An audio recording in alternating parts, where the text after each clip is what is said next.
Hey guys, how you doing today? Gonna have a fun video. I'm really excited here. I'm featuring here on the screen a big haul of sample cards that just came in. So the provenance of these cards, a lot of them date back to a couple of sources, right? So they're all from sample packs. There's two types of sample packs that we've talked about on the channel. One is what we call silver packs, which had no design artwork on the packs. They were just sent off for test print from the Chinese factory that's going to be used for alpha.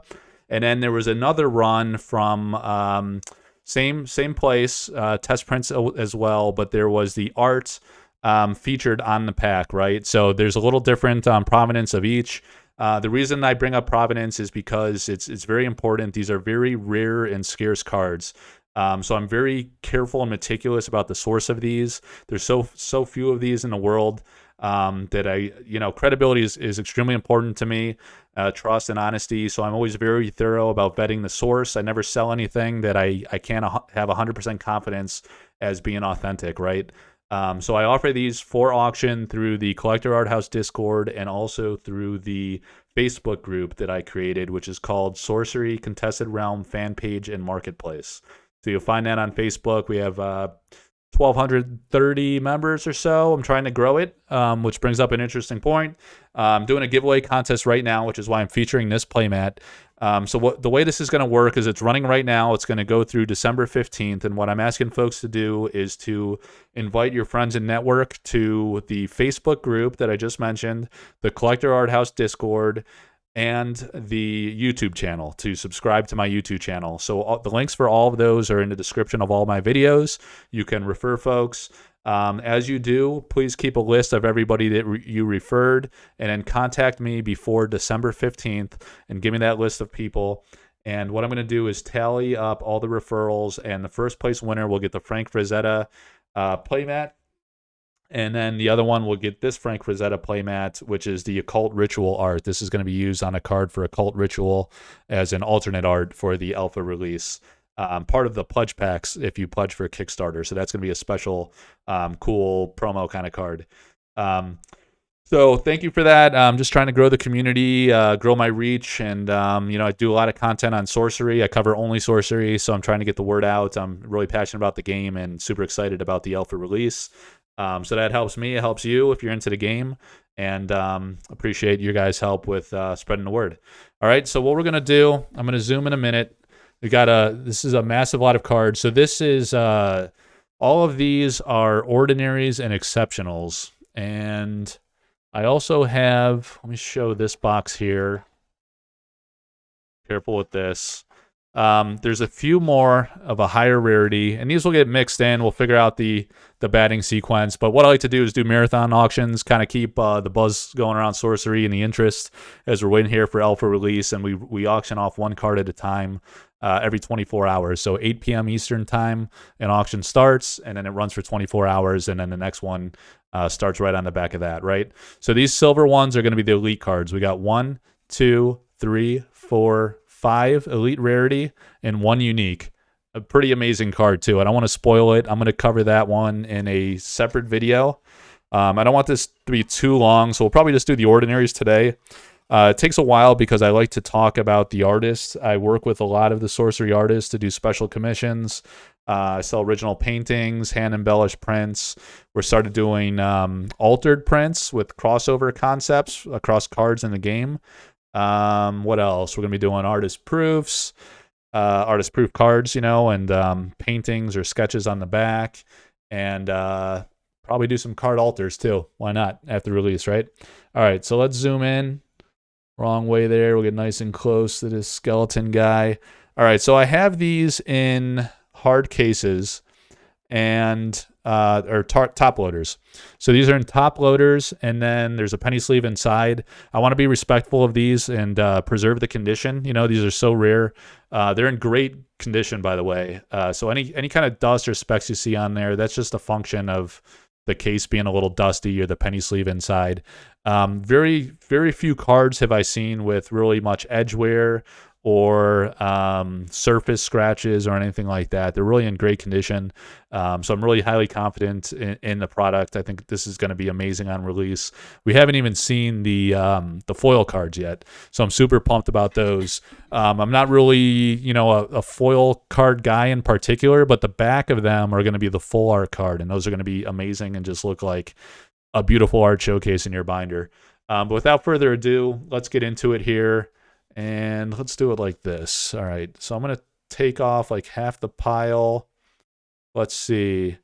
Wow. Yeah, so a lot of these are ordinary. Try not to spoil too much. That's a good one. All right, so all of these are the ordinaries. There's going to be a lot of those. Of course, ordinaries the most common. They're still exceptionally rare as sample cards, and I did a video about that. I also did an article about that. If you go to www.collectorarthouse.com, and you can go and learn more about the rarity of sample cards, the sources of where they come from. There's not a lot of them out there. There's going to be some more coming in the pledge packs. So just to touch on that, here, let me give you a couple things to look at while I bore you with rambling. Convenient. The story on that one. Maybe we'll start there. All right. But anyway, the sample cards, right? So the background on these is in the Kickstarter pledge fulfillment, we're going to see some more of these. The top 4 pledgers is the Avatar of the Realm pledge tier. There's only 4 of those. Those folks are going to get 12 packs of sample cards. And then there were 24 pledgers at the collector tier level. Those folks will get 4 sample cards or sample packs, 4 packs of sample cards. And then there will be the Sorcery early bird, and there was 100 people that could pledge at that level, and each of those 100 only get 1 pack. So there's not a ton of packs coming. It probably amounts to a few booster boxes worth or so. So these are pretty rare. I'm gonna restack these. Now let's just start the way we had it. All right.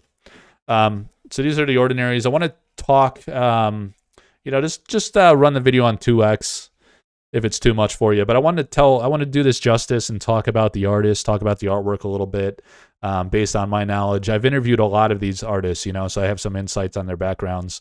And the first here is Andrea Modesti. Andrea is an artist in Italy. Super nice guy. Funny story on him. So I interviewed him. He's not on social media really at all. He's pretty old school. I think he lives kind of like in an Italian countryside, it seems. You could tell from his artwork, it draws a lot of inspiration from natural beauty and scenic things, as you see here, and his beautiful watercolors. So I convinced him to get on Facebook, and he actually joined the Facebook group for about a week. And then, funny thing, I just reached out to him to see how he was doing like a week later, and he was like, my Facebook account got shut down, or I can't access, I can't log in. So he's gone. He can't reach him on there. You might get him on email. He's got a real old school blog website too, which is pretty cool. He shows like a lot of his artwork, Sorcery and beyond. Super nice guy. He featured my article, the Q&A interview we did, written Q&A. And a video I did for his Spear of Destiny card. But this one is called House Arn Bannerman. And I forget if they changed the name on this one or not, but this is one of my favorite artworks by him. Just the amazing detail he does, the watercolor, just the scenic, this, I don't know, it just really pops off the card, it just looks really classic. And this artwork is owned by the creator of the game, Eric Olofsson. I think I reached out to him and I wanted to purchase that one, but it wasn't meant to be, not available. All right, so next one here, Vincent Pompetti. Vincent, another guy, Italian, but living in France. Super nice guy. He does a lot of shows. My friend Vincent sent me one of his books where he did a nice little sketch. He does all these watercolor style artwork, so you could really see, in the background. The background vibes on a lot of his cards are unmistakable. You kind of just know it's him. So this card is called Enlist. I think they actually changed it to Call to Arms or something along those lines. So it's got kind of like more of an epic title. And that's a really cool thing about these cards. The sample cards in general is what I'm talking about. There's been so much change from card titles to type line text, the text in the type line, the game mechanic itself often in many cases. Of course, you'll see that the logo here with that little symbol has changed. You know, instead of it looks like a copyright logo, that's going to be an alpha symbol. So that's how you'll be able to distinguish sample cards from alpha cards. But, you know, as I'm noticing here, I got a couple exceptionals mixed in. So I must have hit the split just about right. So I'm going to tuck these back under. We'll talk about those some more in another video. And here we go. Let's talk about the ordinaries, okay? All right, so Andrea Modesti, again, just talked about him. Again, you could see, you know it's a Modesti artwork, right? You could tell by the watercolors, just the detail in the suits of armor that these guys wear, the horses, the scenic background. You know, they all have this beautiful scenic vibe. I got a bad habit of putting my hand in front of the card. Try not to do that too much. All right. So Brian Smith, another artist that I interviewed. Brian's a really cool guy. He's got kind of like a darker art style, and it really shows like on all his sorcery cards. You know, really comes across. This card Boyle is pretty cool. He's got a couple cards with this flame type element to it. And, you know, I interviewed Brian. You could go find that on the Collector Arthouse website as well. He kind of talks about his roots in art. This is his first ever TCG, so this is a really fun ride for him, learning about the TCG market for his artwork. He's used to selling his own work on Facebook and Instagram and sites like that. So it's really, really neat that he's getting into TCGs, and he's really enjoying the ride. All right, Lindsay Crumette, another artist down in New Zealand. She's worked with Eric in the past, I believe, on Path of Exile. So that's how he brought her into the fold for this project, Sorcery. And this is one of my favorite cards by her. She did the Ancient Dragon, which is the one that really caught my eye. That one and this one, when you pull these from packs, it's really going to pop off. Now, it's unfortunate here that I picked this like flaming orange background, because when you see this against more of a neutral background, the oranges in this color, and it's actually, you know, comes across a little different on camera. It's kind of a more of a deeper red. This is gonna pop off big time when it's in play and when you pull it from the pack. Beast of Burden, that's a really awesome card. All right, Tony Sudlow. Tony's background, he's a MTG guy. Also, I should say TSR guy. So he did D&D stuff. He later did Magic the Gathering.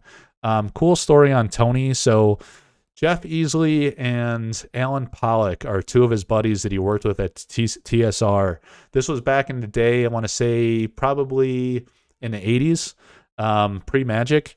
You know, Magic came out around 1993. So these guys were working on D&D, the three of them, Alan Pollock, Jeff Easley, Tony Sudlow. They all shared a studio.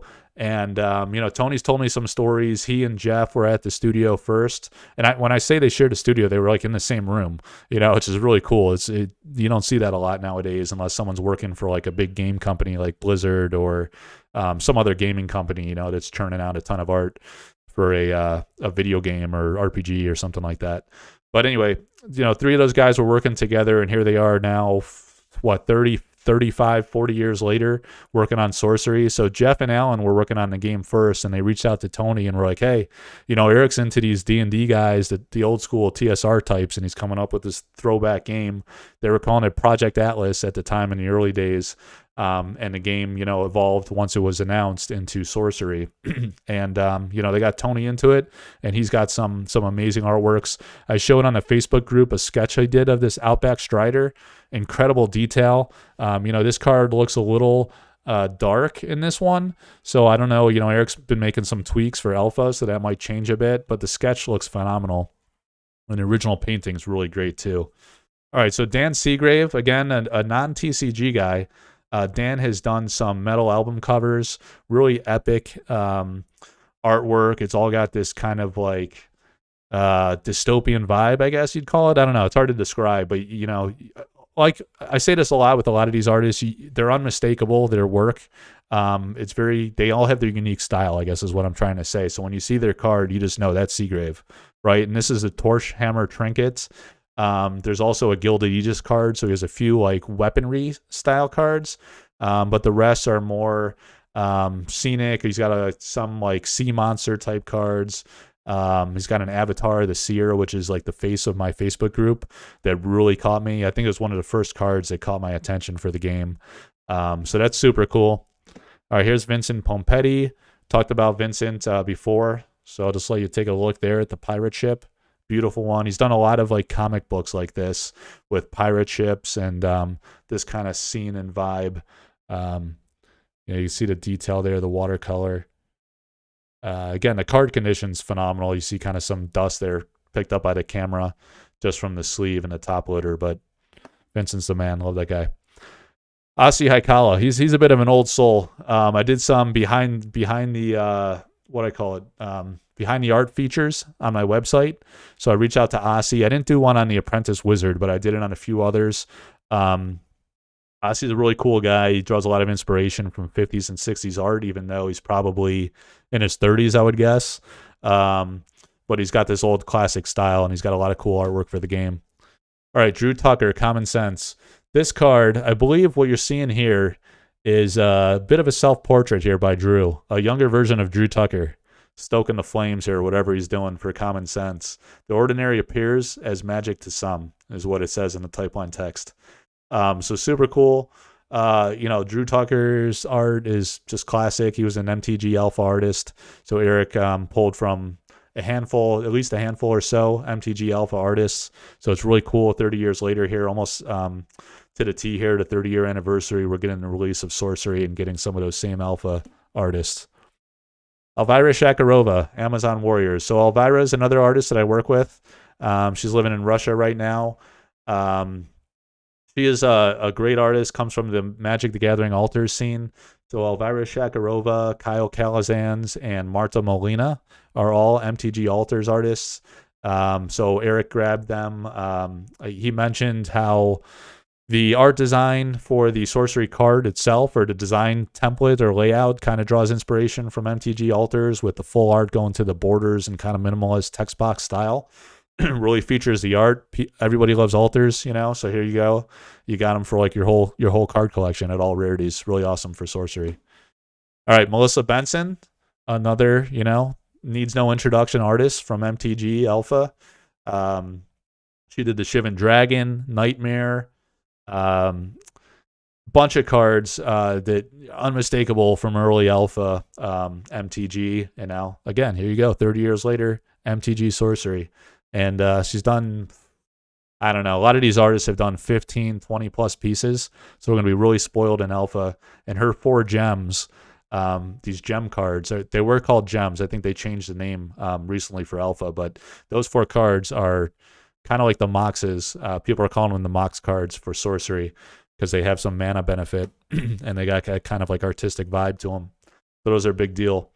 All right, Vincent Pompetti again, Critical Strike. My friend Vincent owns this painting, I believe. So you might be interested in that one. Excuse me. That's a really cool action shot. I love that one. All right, Jeff Menges, another MTG Alpha artist, Miracle Workers. So Jeff's a great guy. I met him and Drew Tucker a few weeks ago at the IX Art Show in Pennsylvania. And they're both Magic Alpha artists, and it was a real honor and privilege to meet those guys in person. All right, so we both have 20-plus artworks, too, so we're going to be spoiled by those. Oh, here we go. Kyle Calazans, another MTG Altars artist. That's where he earned his name, and is the Rail Dromedary, the infamous, the famous. So Eric tells this story in one of his early interviews about the simplest of all simple creatures, the Rail Dromedary. So it's this camel just strolling through the desert, harmless, right? Low cost to play, 1 and 1 threshold.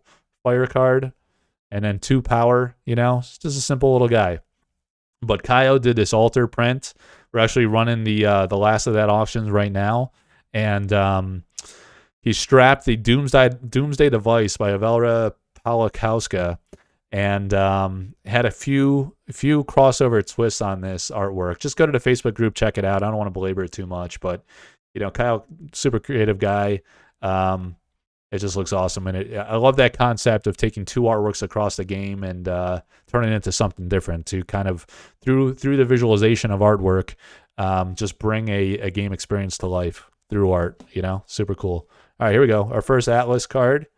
This one is by Matt Thames, the River card, and so Matt did 3 River cards. I think it's Autumn, Spring, and Summer River. So these are the core land cards for your River deck. And interesting thing about these, there's some River cards done by Marta Molina that are absolutely beautiful. Like, everything she does is great, right?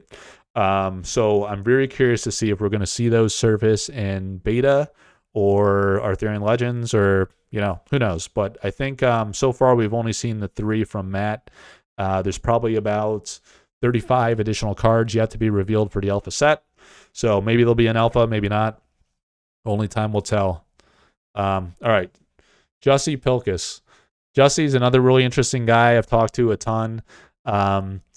Interesting story on him. So Eric selected Jussie because he was looking for someone that was really great at doing line art, a la the style of Quentin Hoover from Magic the Gathering, who was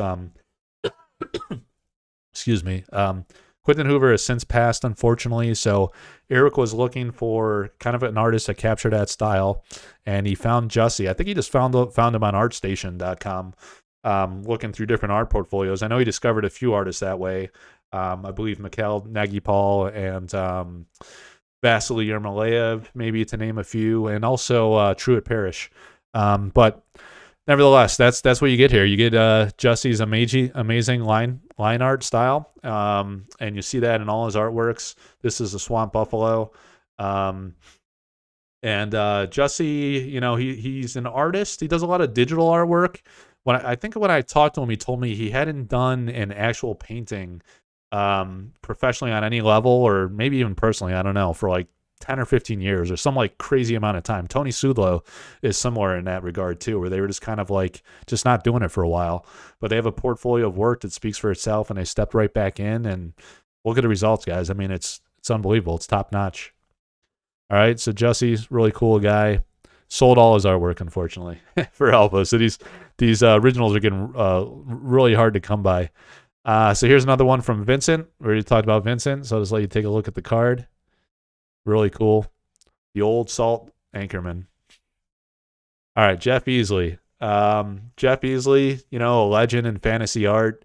He's been doing this for many decades, probably four plus decades. He was a big time artist for Dungeons and Dragons, or AD&D. He did the cover of some of those books, and just a lot of artwork for them, a lot of original paintings, a lot of paintings for Magic the Gathering.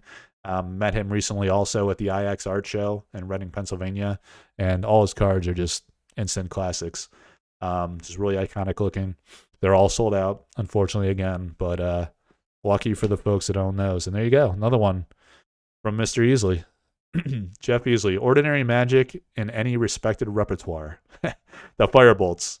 All right, so that's a really fundamental staple card of the game. So although that brings up an interesting point too, although these are ordinary rarity, these are the cards that are likely to see the most play, because you can carry 4 copies of those in your deck, which makes them more meta relevant. Those are going to be like the core underpinnings of decks, supplemented and augmented by exceptional cards, elite cards, and unique cards. So these are, even at the ordinary level for sample cards, it is very rare, very special cards. Vincent Pompetti again, teleport. Really cool effect on this one. Teleport target minion to any site. So, yeah, an interesting point here. It's an ordinary, but the effect of it is really strategic and powerful. So these ordinary cards are pretty cool. All right, Andrea Modesti, the Belmont Longbowman. I tried to buy this one, but he wouldn't give it to me. He said this one and the Pikemen are his 2 favorite pieces in the game, so he's not selling those, unfortunately. That maybe someday in the future, so I can only hope. But yeah, I just love the style of this. I think this was actually changed to an exceptional, I want to say too. So yeah, yet again, another cool thing about these sample cards, you're getting the early design, a keepsake of that early design in a card form, and a very rare one at that. So really special, really honored just to be able to hold these. And even though I'm just selling them and don't get to keep them, they're just cool to take a look at and appreciate. All right, the Grey Wolves, another Melissa Benson piece. Really nice.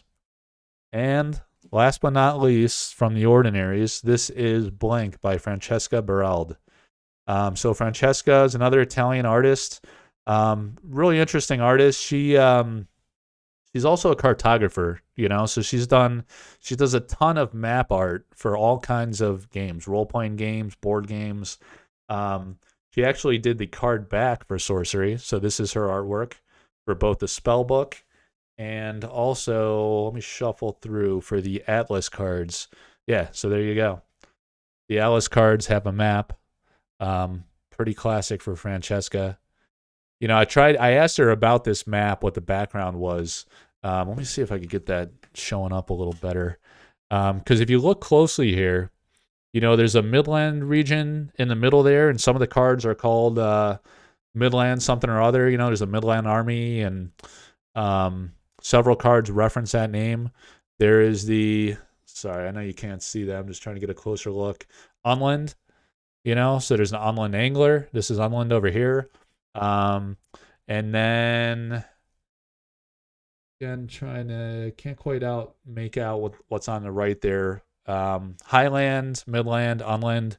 So these names appear in the game. There is no centric lore to Sorcery. However, it does seem to set up for that possibility in future releases. So that would be an interesting question for Eric if he. I know it's been asked before, you know, and he's not exactly revealed his roadmap, which is understandable. Everything is subject to change, and he's just trying to do the best he can for Alpha. And he's doing a phenomenal job, by the way. So this set's going to be special for Alpha, but I think a lot of the art, a lot of the names, they kind of position the game very well for expansibility into some of these thematic realms.